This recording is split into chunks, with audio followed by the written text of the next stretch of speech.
Right, new at 6, a union representing corrections officers in Michigan is asking for some help. In a letter to Governor Gretchen Whitmer, leaders are asking for the National Guard to help with staffing shortages. CBS News Detroit's Elle Myers is on your block in Lansing with a closer look at that letter and what they want to see.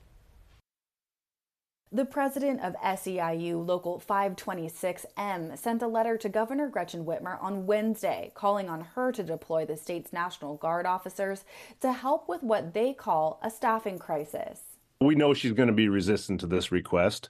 It's kind of a drastic measure that would have to be taken, but we're at the point where something has to be done, and these officers need some kind of relief from the hours they're working. Michigan has 26 prisons, and Osborne tells me, according to his organization, over half of those are dealing with 20 to 30% vacancy rates in staffing.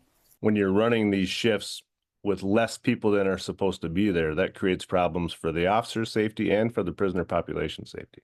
In a statement to CBS News Detroit, Kyle Kaminsky, the acting spokesman for the Michigan Department of Corrections, thanked officers for working those long hours and said, quote, "The situation facing MDOC staff continues to be challenging, but the solution is not a temporary measure such as bringing in National Guard members who haven't been trained to operate in this environment." End quote. One advocate for prison reform agreed in part, telling me another way to ease the staffing shortage would be to change the prison system, not hire more officers.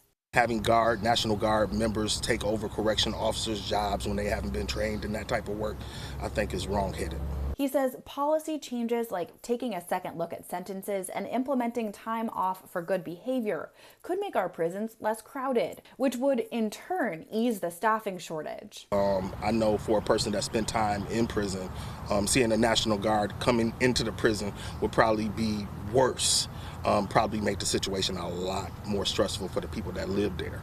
And I don't think it serves any real purpose. As of Thursday, Osborne tells me he hasn't received a response from the governor just yet. For now, reporting in Lansing, I'm Elle Myers, CBS News, Detroit.